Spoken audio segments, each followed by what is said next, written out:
Saúdo-vos com a santa paz de nosso Senhor e Salvador Jesus Cristo. Curso básico de tabernaculologia com o pastor Sócrates Penaforte Fadu. Lemos em Êxodo capítulo 25 e versículo 9.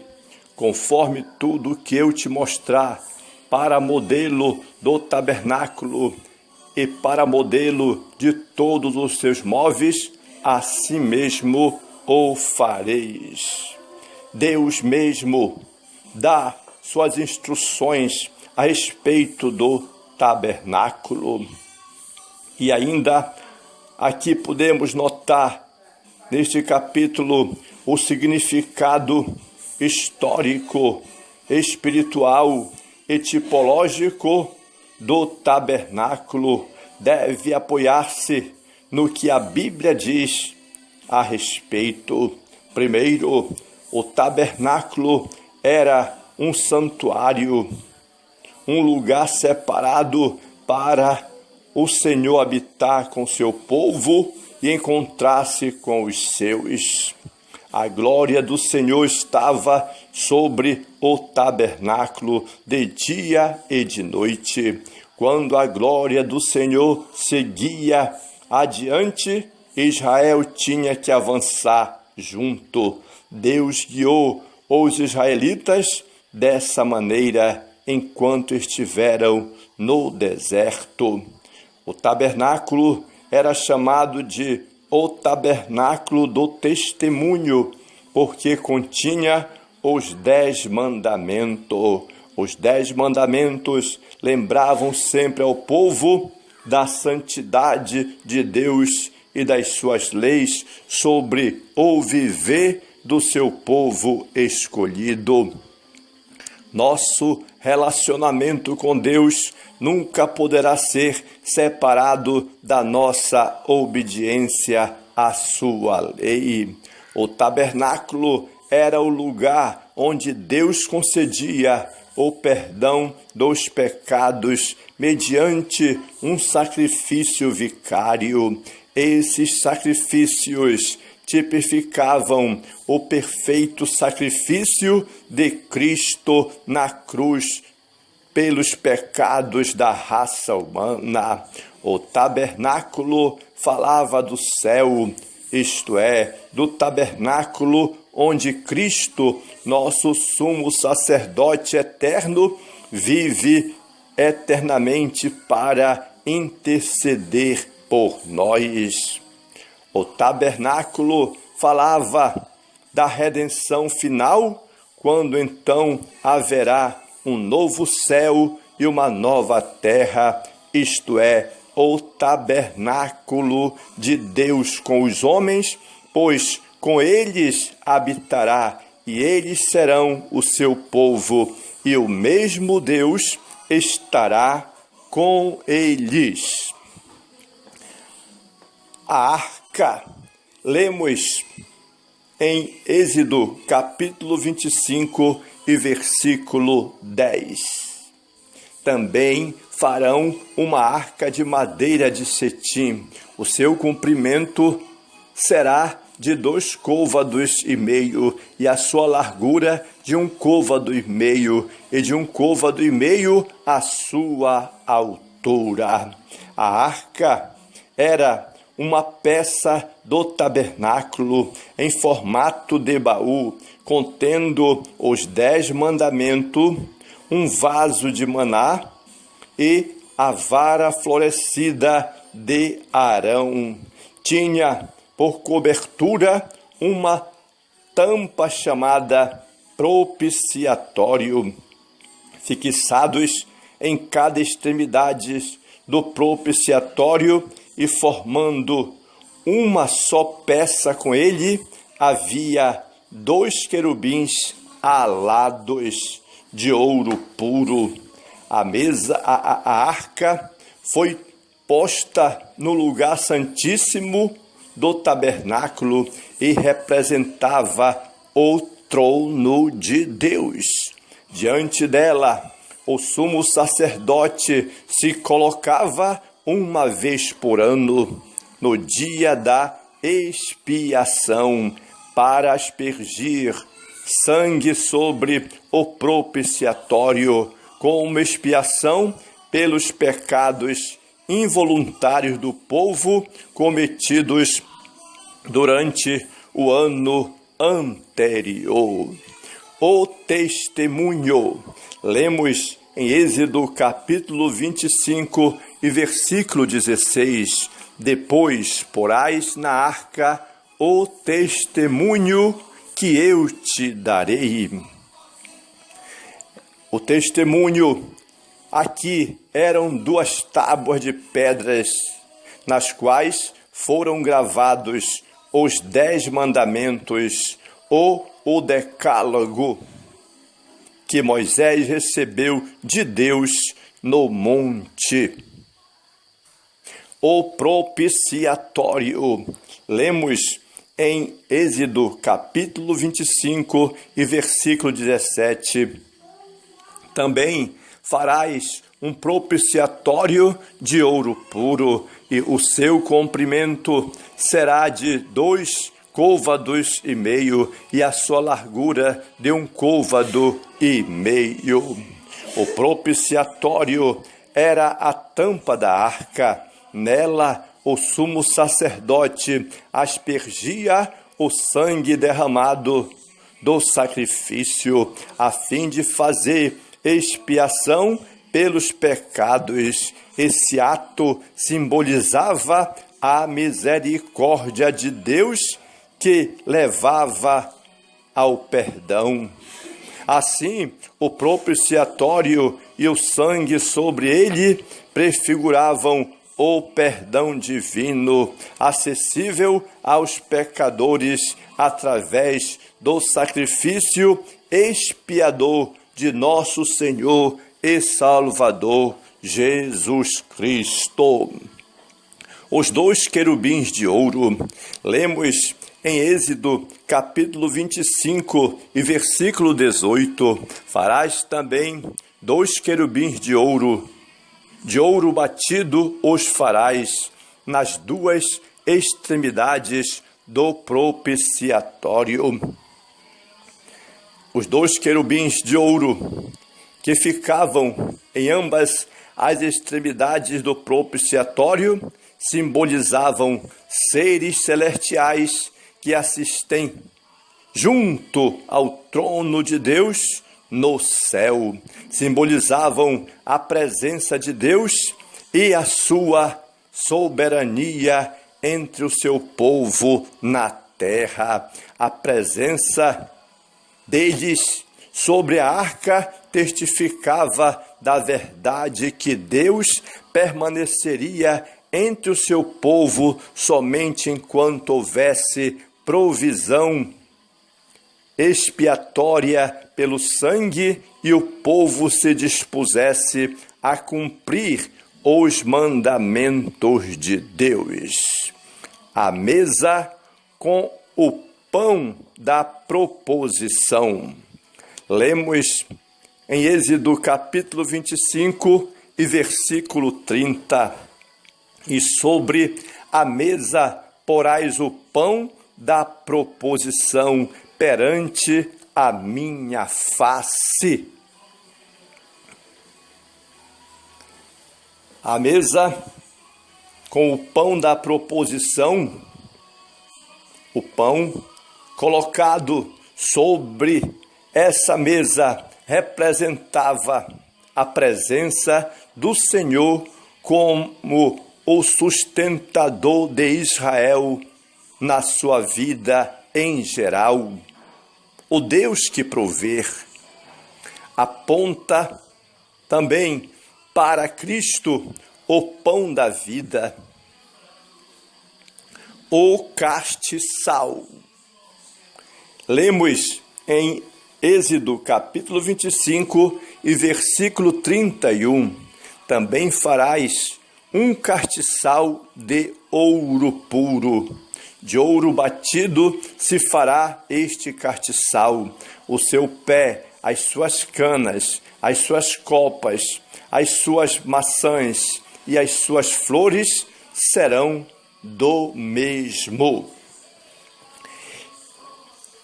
O castiçal aqui, por exemplo, este era, na realidade, um candelabro que continha 7 lâmpadas a óleo para alumiar o tabernáculo. As suas lâmpadas acesas representavam a luz de Deus, a sua presença no meio do arraial. Portanto, olhinho fino torcido. Lemos em Êxodo capítulo 26 e versículo 1. E o tabernáculo farás de 10 cortinas de linho fino torcido, o pano azul e púrpura e carmesim, com querubins as farás de obras esmerada. Moisés recebeu instruções específicas sobre a construção do tabernáculo. Essa construção devia ser efetuada conforme o modelo dado por Deus, pois tratava-se da sua morada, da qual Deus, ele, fora o arquiteto. A salvação e a comunhão com Deus são bênçãos que desfrutamos somente quando atendemos às condições estabelecidas por Ele, conforme o que Ele, Deus, estabelece a revelação da sua palavra. O véu. Lemos em Êxodo capítulo 26 e versículo 33, pendurarás o véu debaixo dos colchetes e meterás a arca do testemunho ali dentro do véu, e este véu vos fará separação entre o santuário e o lugar santíssimo. Aqui está a prova de que o véu, ou cortina espessa, fazia a separação entre o lugar santo, isto é, o lugar onde o sacerdote orava e elevava ações de graças a Deus em nome do povo, e o lugar santíssimo, ou seja, a habitação de Deus. Esse véu mostrava a solene verdade que o ser humano não pode ou não podia aproximar-se de Deus livremente, devido à sua condição pecaminosa. O acesso ao lugar santíssimo era restrito ao máximo. O sumo sacerdote podia entrar ali somente um dia no ano para representar o povo perante Deus. E mesmo assim, somente se levasse consigo sangue de sacrifício expiador. O caminho para todo o povo de Deus entrar livremente na sua presença ainda não tinha sido aberto. A única maneira de haver pleno acesso a Deus seria rasgar o véu e estabelecer nova lei no tabernáculo. Foi isso que Jesus Cristo fez ao derramar seu sangue na cruz do Calvário. Seu corpo representava esse véu que, na ocasião da sua morte, foi rasgado. Agora, todo salvo pode entrar no santuário pelo sangue de Jesus. O altar dos holocaustos. Lemos em Êxodo, capítulo 27 e versículo 1. Farás também o altar de madeira de cetim. 5 côvados será o comprimento, e 5 côvados a largura.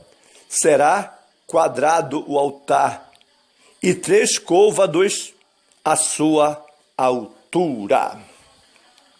O altar também aqui, chamado de o altar dos holocaustos,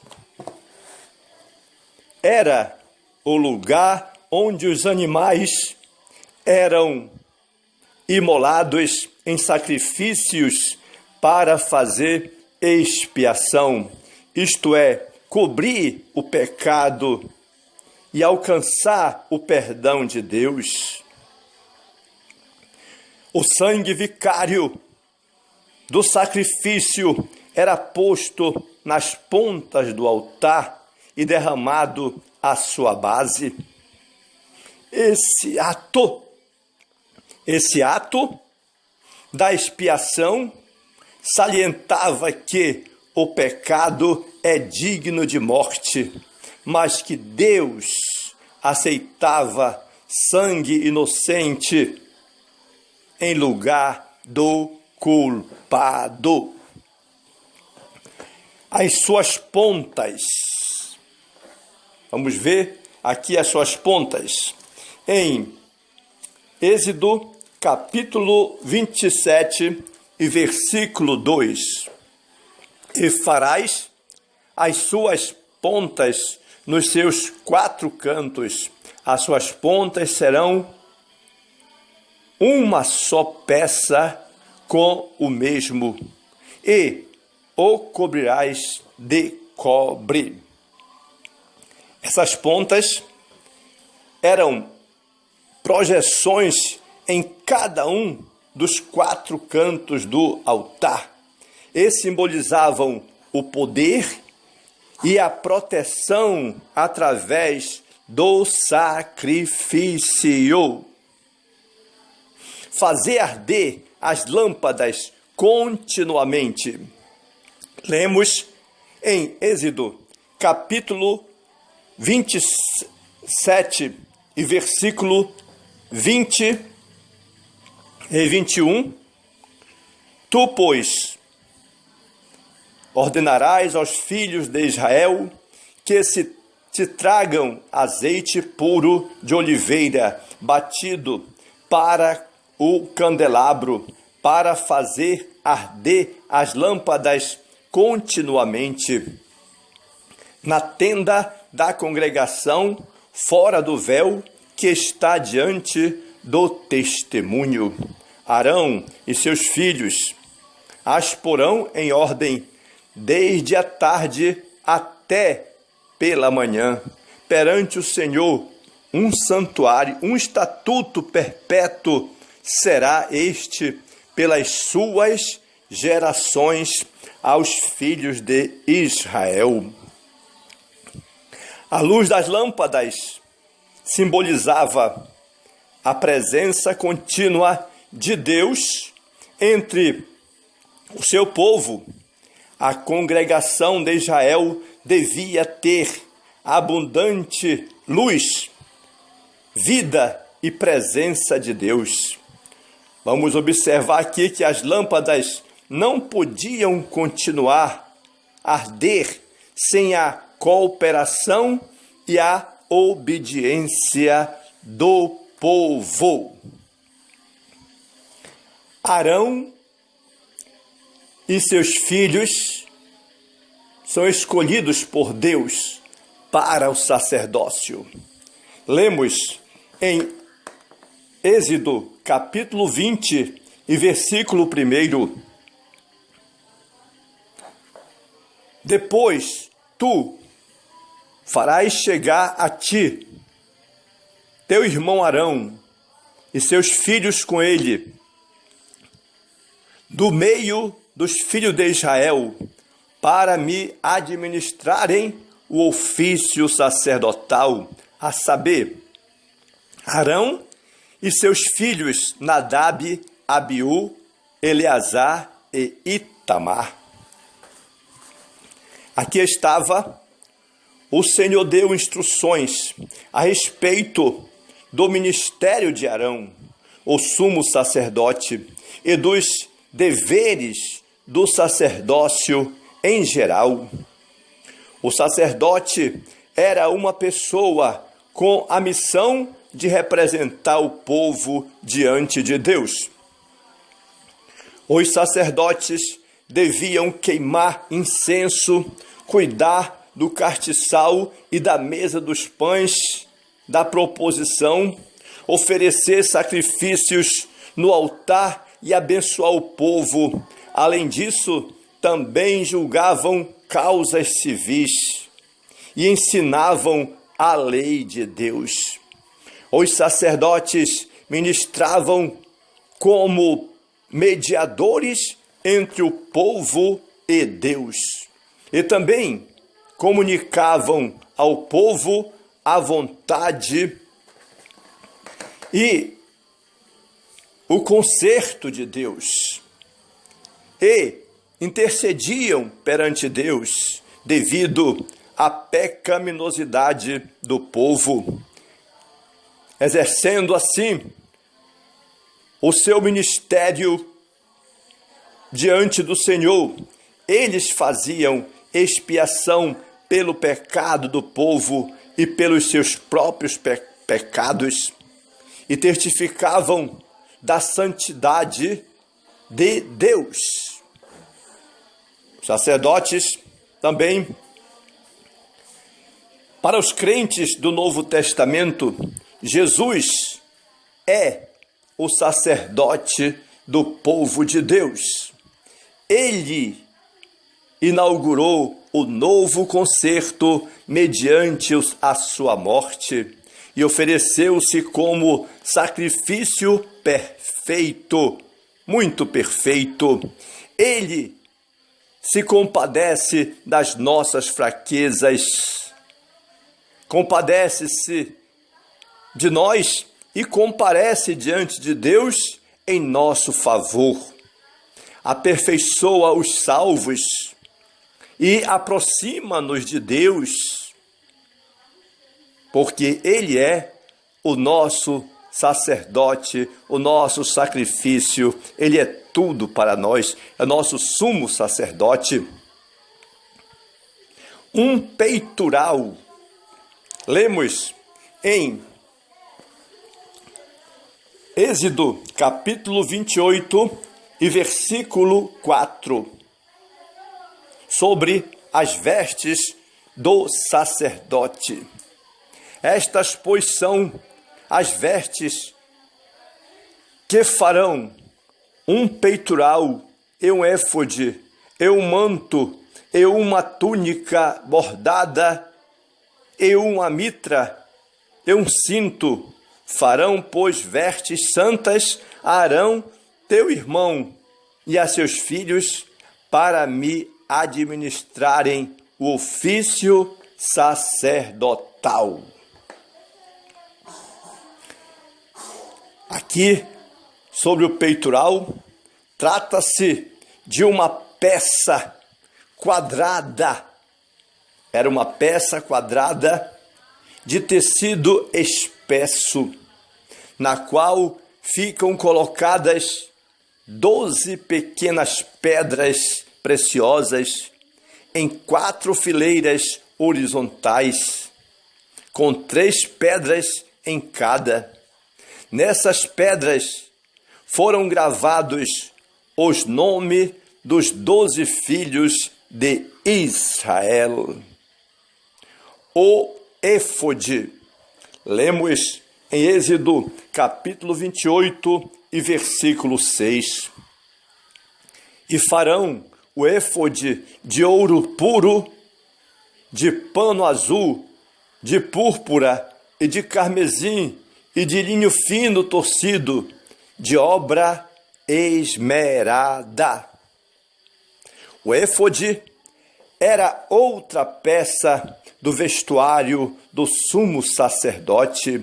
Era uma espécie de avental folgado, sem mangas, usado sobre o manto do éfode e que descia até os joelhos do sumo sacerdote. Arão levará os nomes dos filhos de Israel. Aqui estava a grande missão somatória de Arão. Portanto, lemos em Êxodo capítulo 28 e versículo 29. Assim, Arão levará os nomes dos filhos de Israel no peitoral do juízo, Urim e Tumim, para que estejam sobre o coração de Arão, como entrar diante do Senhor. Assim Arão levará o juízo dos filhos de Israel sobre o seu coração diante do Senhor continuamente. Como sumo sacerdote, aqui neste verso, como sumo sacerdote, Arão representava o povo diante do Senhor. Ao entrar no santuário, ao fazer assim, prefigurava Jesus, nosso sumo sacerdote, que entrou no céu para comparecer diante de seu Pai como nosso representante. Urim e Tumim. O que será Urim e o Tumim? Lemos em Êxodo capítulo 28 e versículo 30. E versículo 30, também porás no peitoral do juízo Urim e Tumim, para que estejam sobre o coração de Arão. As Escrituras não explicam, na verdade, meus irmãos, as Escrituras não explicam o que significa o Urim e o Tumim. Aqui podemos ter o sentido literal, que pode representar luzes e perfeições, ou maldições e perfeições. Possivelmente, estas duas classes de palavras eram usadas para lançar sortes na busca de uma resposta de sim ou de não, na definição da vontade de Deus em casos específicos. Aqui, cada profeta poderá também se aprofundar. Os lavarás com água. O que isso quer dizer? Lemos em Êxodo, capítulo 29 e versículo 4. Então farás chegar Arão e seus filhos à porta da tenda da congregação e os lavarás com água. Esta lavagem cerimonial dos sacerdotes com água simbolizava a pureza que devia caracterizar os sacerdotes no ofício, no exercício, na função, para agirem dentro de seu ministério, precisavam estar purificados. O novilho. Lemos em Êxodo, capítulo 29 e versículo 10. E farás chegar o novilho diante da tenda da congregação, e Arão e seus filhos porão as mãos sobre a cabeça do novilho. Então aqui nós temos que o procedimento sobre o novilho, quando os sacerdotes impunham as mãos na cabeça do novilho, isso simbolizava a sua identificação com o animal, como seu substituto, e talvez a transferência dos pecados do povo para o animal.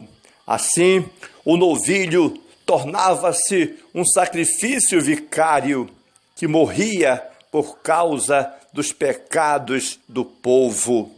Essa cerimônia apontava para o sacrifício vicário de nosso Senhor e Salvador Jesus Cristo, que tornou-se a nossa oferta pelo pecado.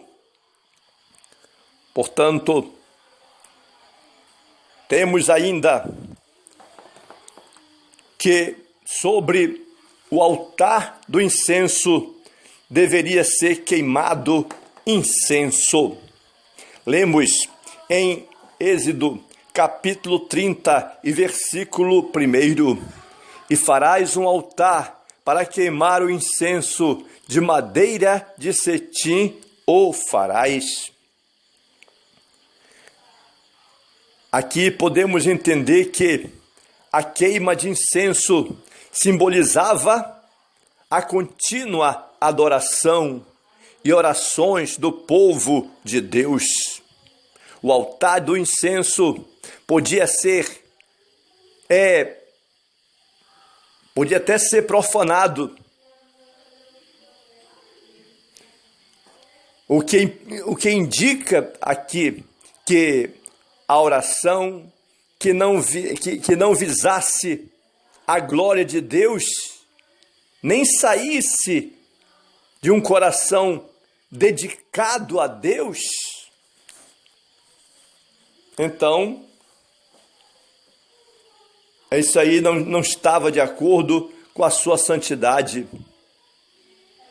Portanto, e ainda é inacessível ao Senhor uma situação como essa. Portanto, se houvesse fogo estranho, então haveria pecado na situação. Portanto, tinha que ser com uma vida santa, tranquila e perdoada. Expiação. Vamos versar sobre a expiação. Lemos em Êxodo capítulo 20 e versículo 10. Versículo 10. E uma vez no ano Arão fará expiação sobre as pontas do altar com o sangue do sacrifício das expiações. Uma vez no ano fará expiação sobre ele pelas vossas gerações. Santíssimo é ao Senhor. Essa expiação era fundamental para que o povo fosse aceito diante do Senhor. Era considerado uma atitude santa diante do Senhor.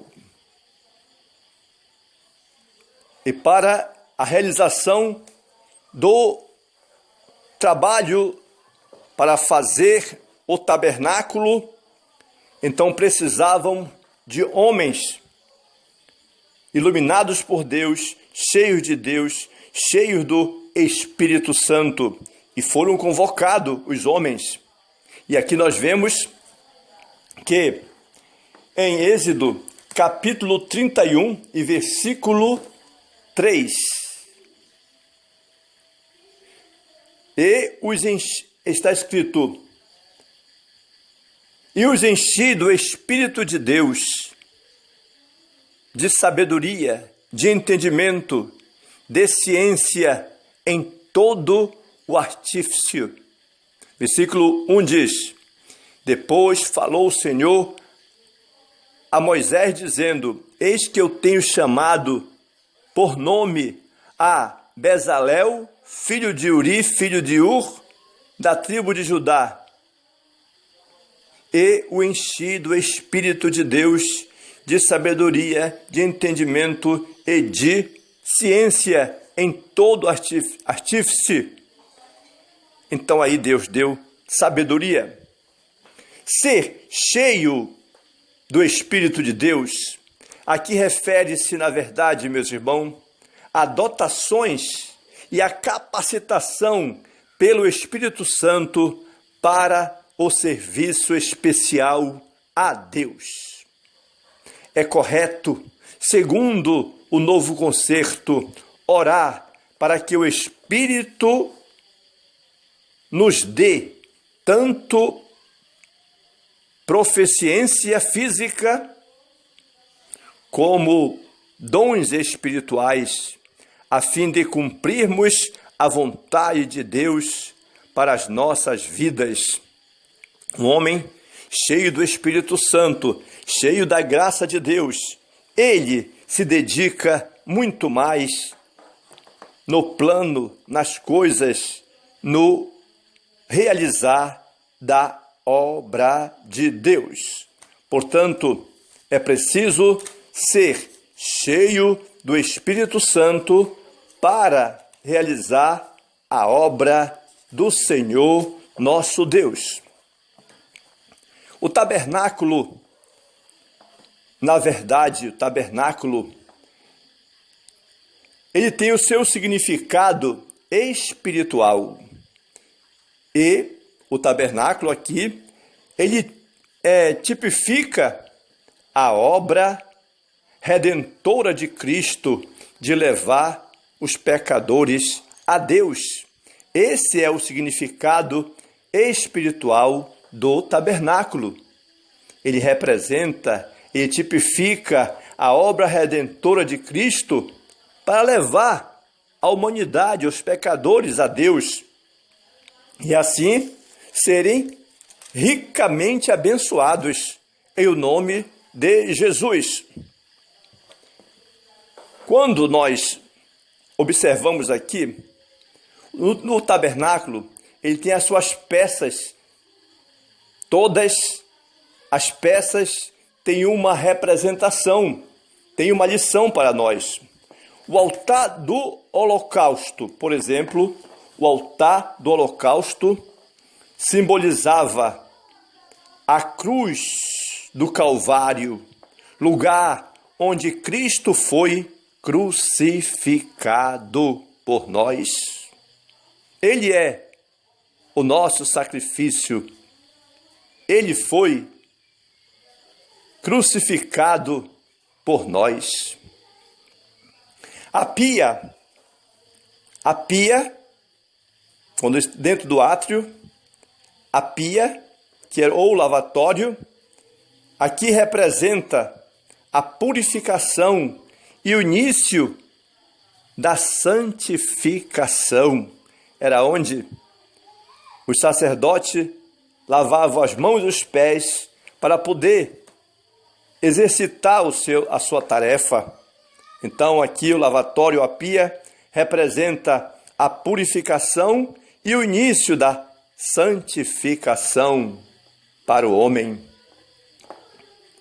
Ao entrar no santuário, no lugar santo, na tenda, mas na parte do lugar santo, então à sua direita estava a mesa com os pães da proposição, que simbolizava Cristo, o pão da vida. À esquerda, na entrada do lugar santo, À esquerda estava o castiçal de ouro com 7 lâmpadas acesas e representava Cristo como a luz do mundo. O altar do incenso estava bem na frente, antes de atravessar o véu para o lugar santíssimo. Ali estava o altar do incenso e ele representava a intercessão de Cristo na glória de Deus para poder realizar a obra do Senhor nosso Deus. Louvado seja. E no lugar santíssimo, ou no Santo dos Santos, estava a arca da aliança e representa ou simboliza a justiça e a presença de Deus. A lei, dentro da arca estava as tábuas da lei, representando as orientações divinas, as leis de Deus para a nossa obediência. E estava uma vasilha, um vaso com o maná, representando o suprimento, as provisões, o Deus que supre todas as necessidades. E também a vara de Arão que floresceu, representando o ministério sacerdotal eterno de Cristo. De maneiras que aqui nós temos nesses móveis as representações. Os sacrifícios levíticos também tinham a sua representatividade, a saber, os sacrifícios, os elementos desses sacrifícios, o propósito dele e a tipologia dele. Aqui nós temos sacrifício, holocausto. Quando se tratava de holocausto, os elementos seriam bode, ou carneiro, ou boi, ou pombinha para os mais pobres. Deveriam ser totalmente queimados e sem defeito. Qual era o propósito desses sacrifícios? Era o ato voluntário de adoração, expiação pelos pecados involuntários em geral, expressão de devoção, compromisso e completa entrega a Deus. E tipificava Cristo, nosso sacrifício perfeito, que se entrega voluntariamente. O sacrifício chamado oblação.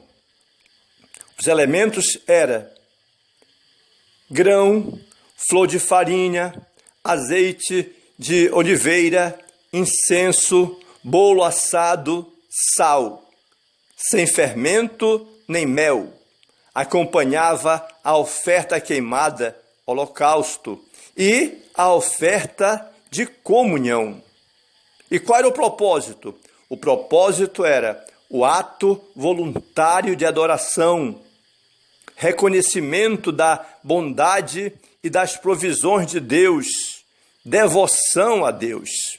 E tipificava, a tipologia era essa, destacava-se aqui a perfeita humanidade de Cristo e ressalta a entrega de sua vida. O sacrifício chamado de oferta de paz. Os elementos era, para fazer essa oferta de paz, tinha que ter qualquer animal sem defeito tomado do rebanho. Variedade de bolos tinha que ter também. Propósito, ato voluntário de adoração, ação de graças e comunhão, incluía uma comida de toda a comunidade. Tipificava Cristo mediante a cruz. Restaurou a comunhão do crente com Deus. Ele é nossa paz. Fez cessar as guerras. Sacrifício chamado oferta pelo pecado. Esse sacrifício chamado oferta pelos pecados, os elementos para fazer ele era esse. Para o sumo sacerdote e a congregação era um bezerro.